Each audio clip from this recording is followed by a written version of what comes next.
हो कि आप लोगों को मेरी आवाज़ भी आ रही होगी और आप मेरी स्क्रीन भी देख सक रहे होंगे।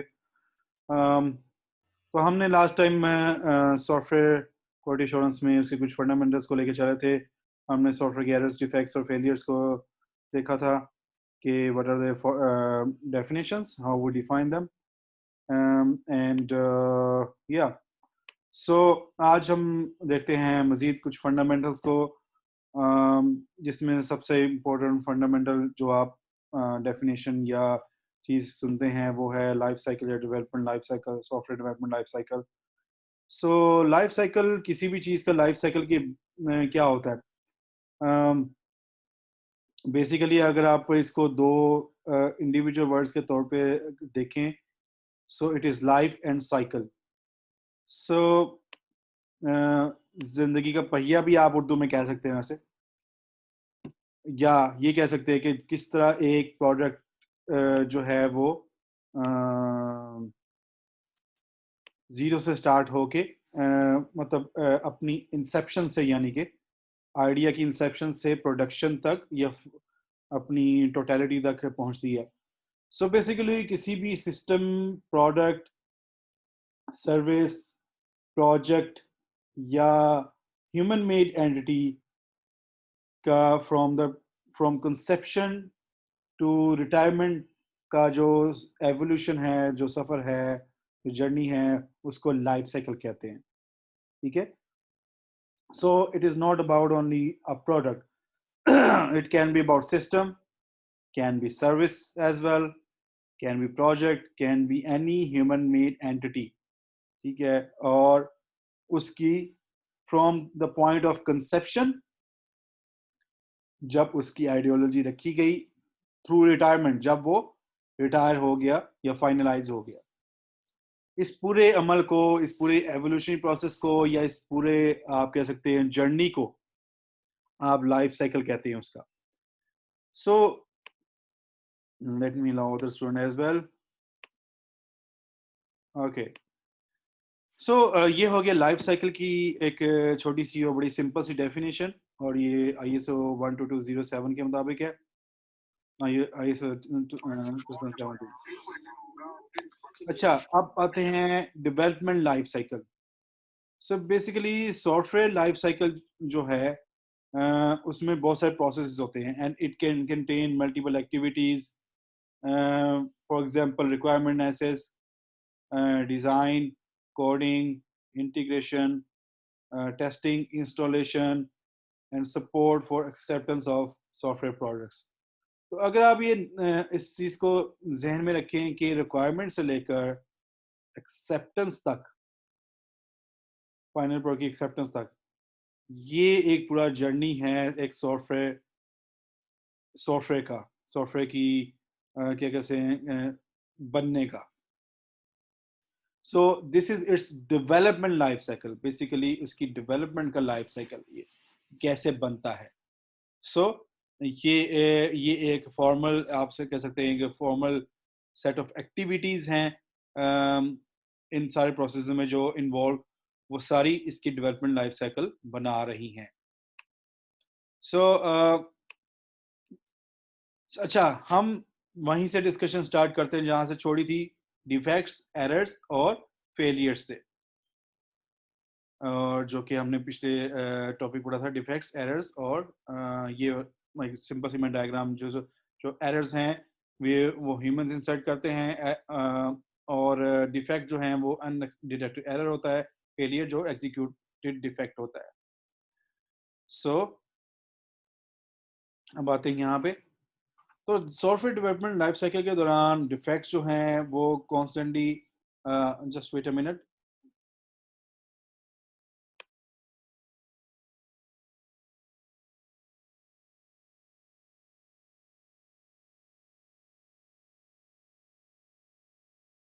ओके सो जस्ट वेट, मैं अभी I will back in 2 minutes.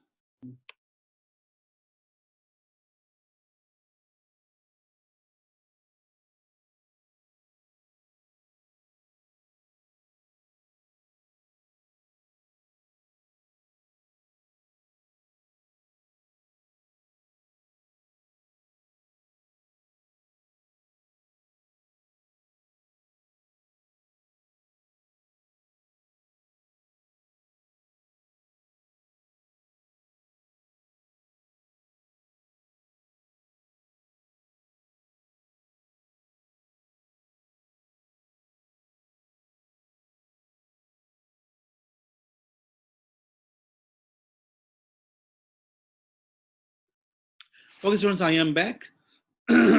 सो हम बात कर रहे थे सॉफ्टवेयर के डिफेक्ट्स की during development life cycle. So defects जो होते हैं वो कॉन्स्टेंटली और गैर इरादी तौर पे, मतलब आपका कोई इरादा नहीं होता, लेकिन डिफेक्ट्स जो हैं कॉन्स्टेंटली वो प्रोड्यूस होते रहते हैं और वो किसी भी प्रोजेक्ट में वो इंट्रोड्यूस होते रहते हैं। तो डिफेक्ट्स जैसे कि मैंने बताया वो अनडिटेक्टेड एक तरह से एरर्स होते हैं ड्यूरिंग लाइफ साइकिल। सो उनको डिटेक्ट करना और उनको करेक्ट करना as soon as possible, it is very important. So therefore it is useful कि आप कलेक्ट करें और एनालाइज करें डाटा को डिफेक्ट्स पे। जो डिफेक्ट्स पे से रिलेटेड जो डाटा कोई भी आप कलेक्ट कर सकते हैं डिफरेंट स्टेजेस पे, उनको कलेक्ट करें और एनालाइज करें और ये देखें कि कितने नंबर ऑफ डिफेक्ट्स जो हैं आपके सॉफ्टवेयर में मौजूद हैं। Got it? So it is important कि आप उन डिफेक्ट्स को कलेक्ट करने का कोई मैकेनिज्म और उनको एनालाइज करने का कोई मैकेनिज्म आपके पास मौजूद हो, और जिससे आपको अंदाज़ा हो सके कि how many defects are present in the software. इससे होगा क्या, इससे आप सॉफ्टवेयर जो इंजीनियरिंग का प्रोसेस है वो आप इम्प्रूव कर लेंगे और अल्टीमेटली आपके पास एक ऐसा सॉफ्टवेयर प्रोडक्ट आएगा जिसमें नंबर ऑफ डिफेक्ट्स बहुत कम होंगे। क्योंकि डिफेक्ट्स ऐसे प्रॉब्लम्स या क्या कह सकते एरर्स होते हैं जो अनडिटेक्टेड चले जाते हैं, सो विच में will ultimately lead into some failure later on अगर वो एग्जीक्यूट हो गए। तो वंस अगर वो अनडिटेक्टेड चले जाएंगे और कस्टमर के पास या यूजर के पास, तो that will be a problem for you at some later stage, और उस ऑर्गेनाइजेशन की प्रोसेस के मुताबिक भी वो प्रॉब्लमेटिक हो सकता है। फॉर एग्जांपल, ऐसा ही कोई डिफेक्ट अनडिटेक्टेड अगर किसी हेल्थ केयर जो सिस्टम है उस पर चला जाए, सो वो लेटर ऑन जब वो फेलियर का वो क्या फेलियर में कन्वर्ट हो जाएगा, तो it will be problem for the most of the patients में भी। ठीक है? So that is why detection of defects is very important. Anyways, so defects को जो हम क्लासीफाई कर सकते हैं उसके डिफरेंट मेथड्स हैं, और इसमें इस चैप्टर में उसकी मेथड दिए गए हैं, वो हम बाद में डिस्कस करेंगे। So it depends on your business model of the organization that you will have to allow for varying degrees of efforts in identifying and correcting defects. तो ये आपके ऑर्गेनाइजेशन के बिजनेस मॉडल पे डिपेंड करता है basically कि आप defects को आइडेंटिफाई करने और करेक्ट करने में कोई एफर्ट लगाते हैं और कितनी एफर्ट लगाते हैं। ठीक है? क्या है? आई गेस आपके पीछे से आवाज आ रही है कहीं से। आई विल रिक्वेस्ट के जिसके भी उन्होंने अपने आप पे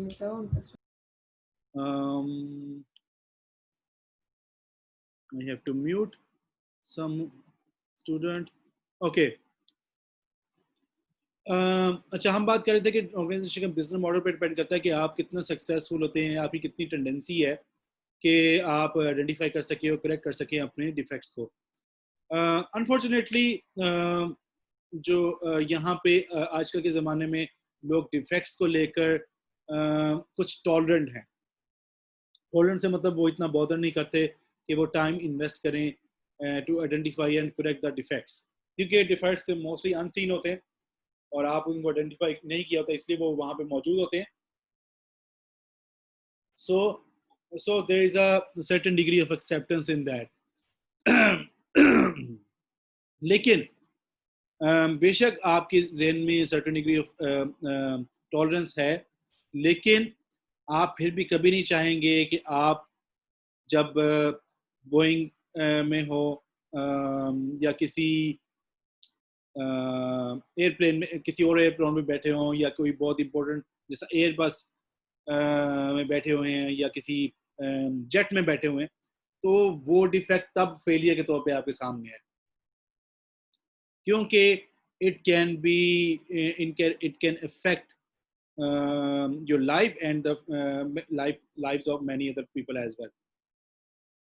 तो आप ये हमेशा चाहेंगे कि आप लोगों के एयरप्लेन पे सवार होने से पहले वो डिफेक्ट्स आइडेंटिफाई कर लिए जाएं और उनको करेक्ट कर लिया जाए।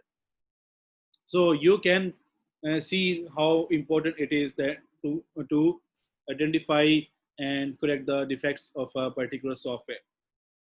In some situation, it is very much important.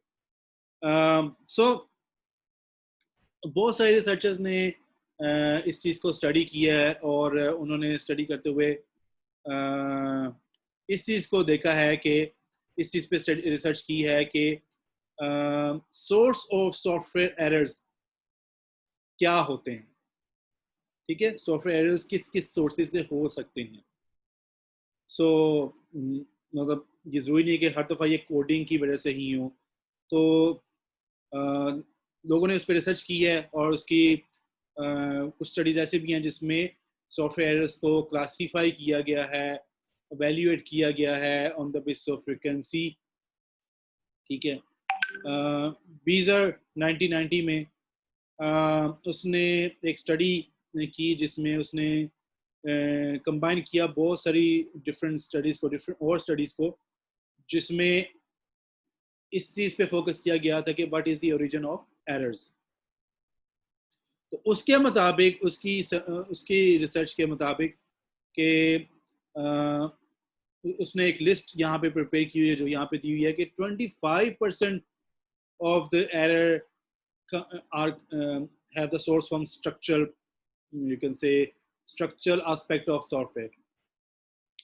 22% is from data, 16% functionalities जो implement की गई हैं, 10% सिर्फ कोडिंग।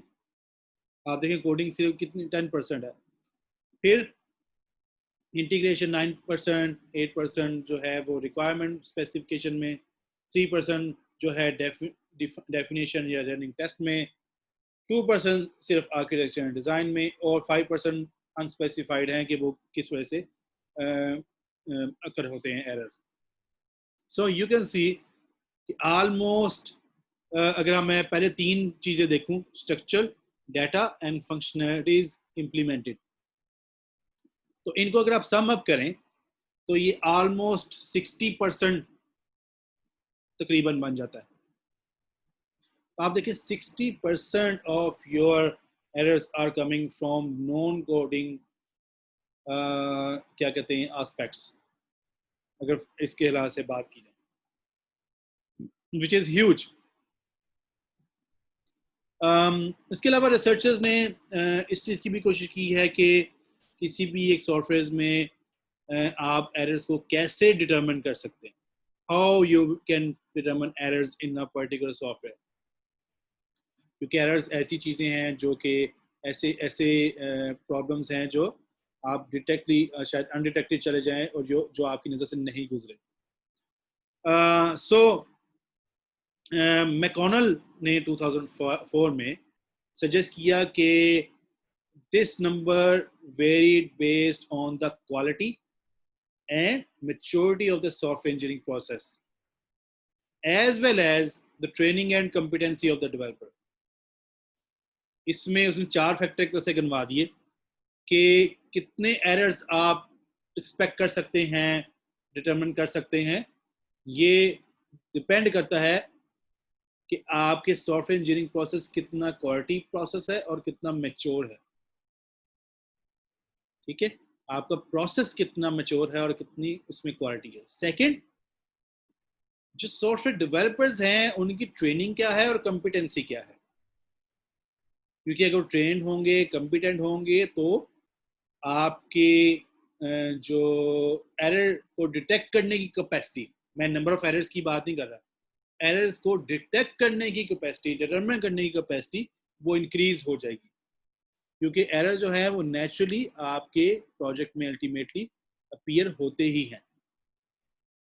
सो जितना प्रोसेस मैच्योर होगा, एरर्स उतने ही कम इंट्रोड्यूस भी होंगे सॉफ्टवेयर डेवलपमेंट लाइफ साइकिल में और उतनी जल्दी डिटेक्ट भी होंगे। इसी तरह हम्फ्री ने 2008 में कुछ डेवलपर्स, बहुत सारे डेवलपर्स से डाटा कलेक्ट किया और उसने ये उसकी उसकी जो ऑब्जर्वेशन या फाइंडिंग्स जो हैं वो ये हैं कि एक डेवलपर गैर इरादी तौर पे, मतलब इरादा नहीं करता, इनवॉलंटरी 100 डिफेक्ट जो है वो क्रिएट करता है पर 1000 लाइंस ऑफ सोर्स कोड। एक एक एक डेवलपर अगर 1000 सोर्स कोड की लाइंस लिखता है तो वो 100 डिफेक्ट्स प्रोड्यूस करता है उसमें या क्रिएट करता है।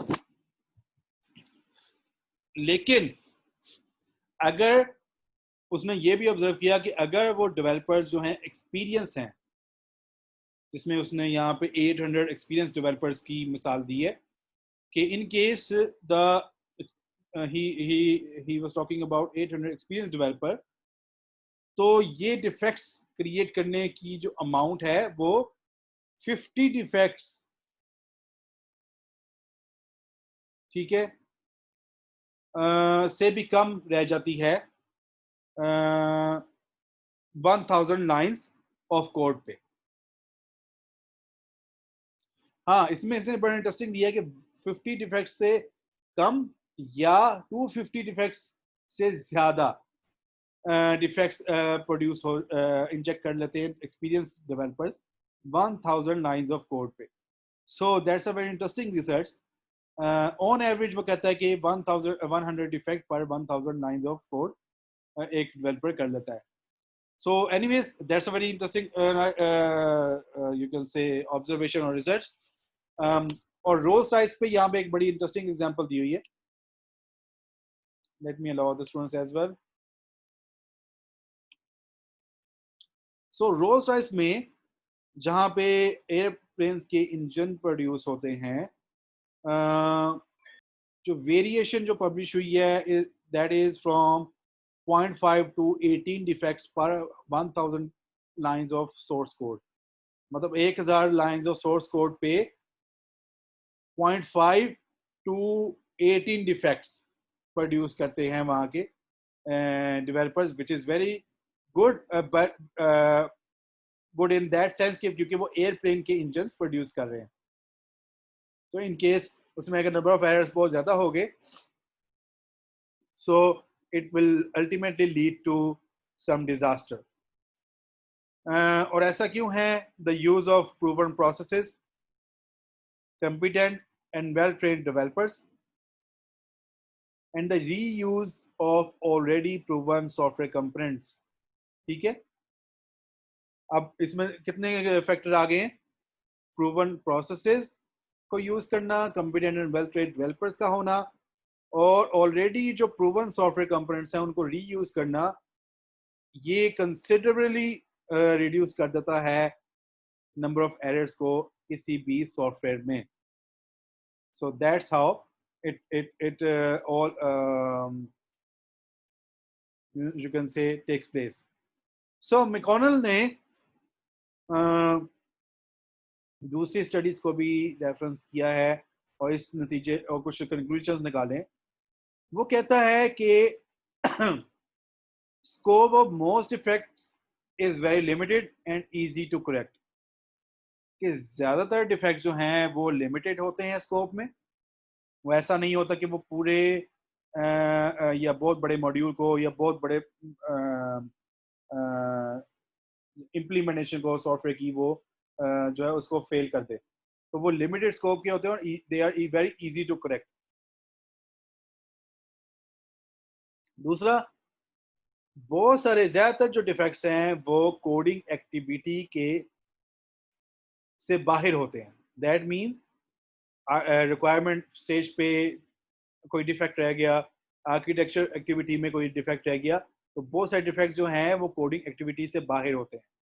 That mean it is not only lines of source code, it mostly the defects are from other sources and mostly they are from other sources like requirement या architecture।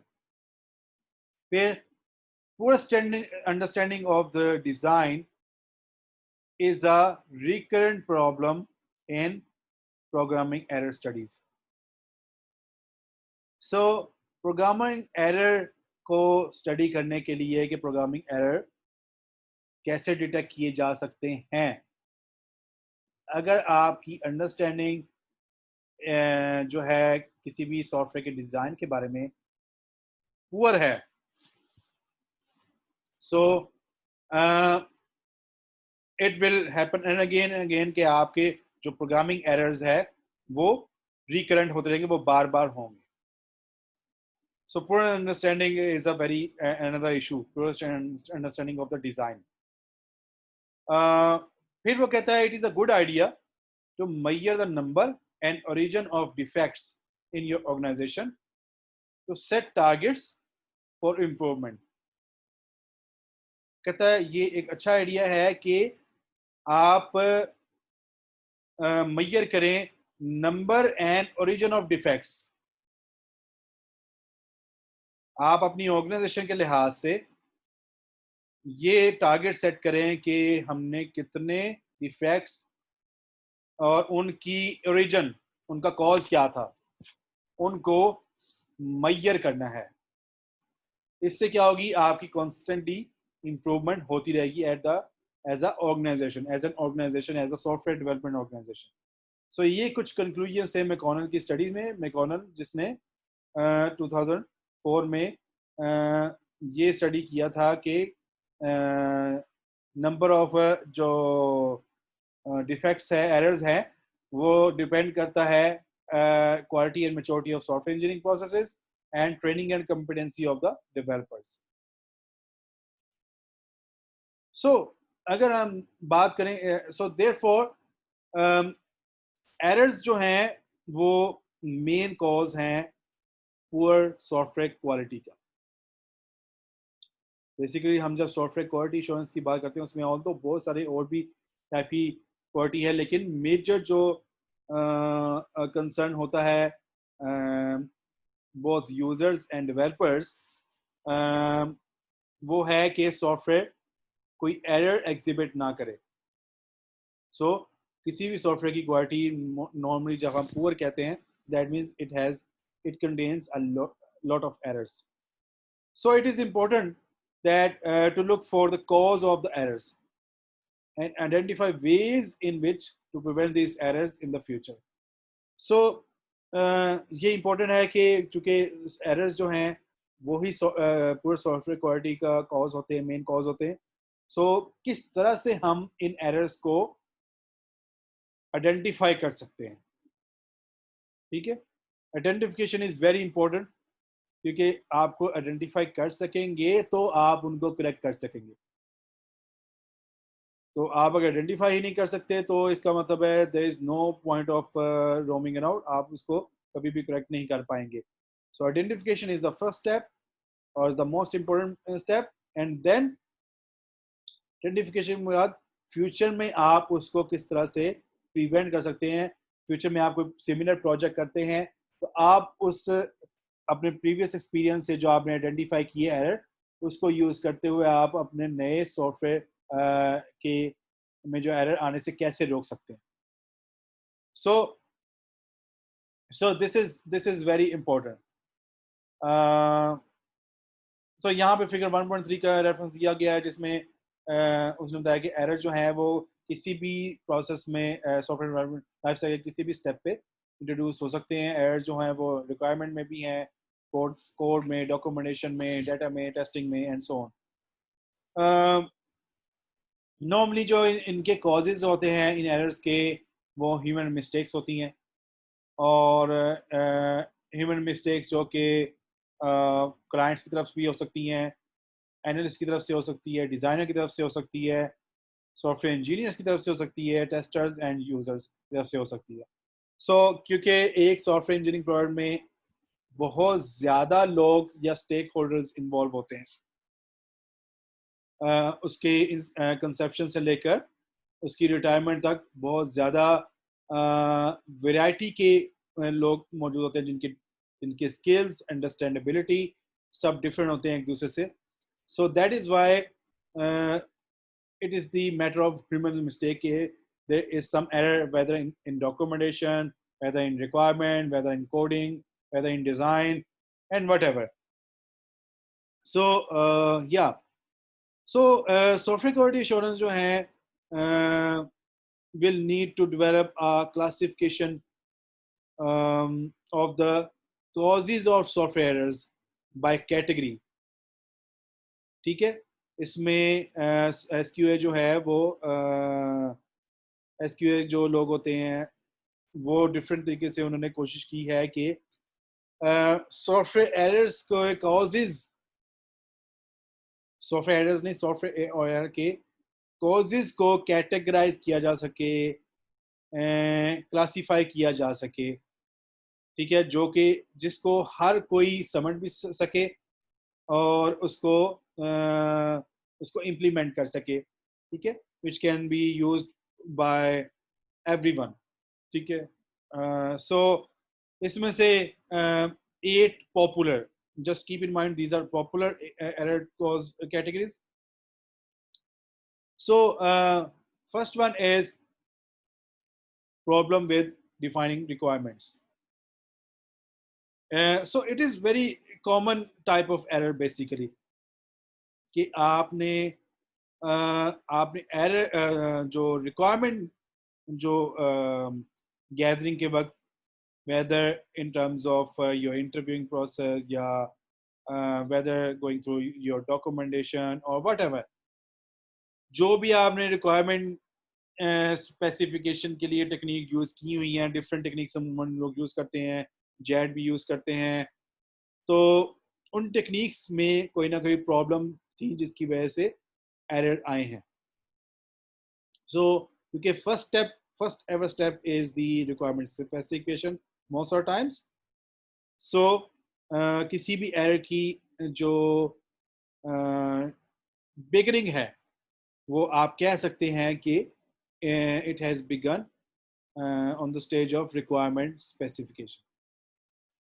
Then second is maintaining effective communication between client and developer. So ये भी एक error causing category है कि आप client और developer के दरमियान effective communication नहीं रखते या नहीं मेंटेन रख सकते. सो मोस्टली लोग जो बेसिकली अगर देखा जाए तो ये फर्स्ट जो कैटेगरी है उससे मिलती जुलती है, लेकिन क्योंकि किसी भी सॉफ्टवेयर प्रोजेक्ट में क्लाइंट और डेवलपर जो है they are the 2 major stakeholders, और इन स्टेक होल्डर्स का कॉन्स्टेंटली आपस में इफेक्टिव कम्युनिकेट होना करना ये बहुत इम्पोर्टेंट है.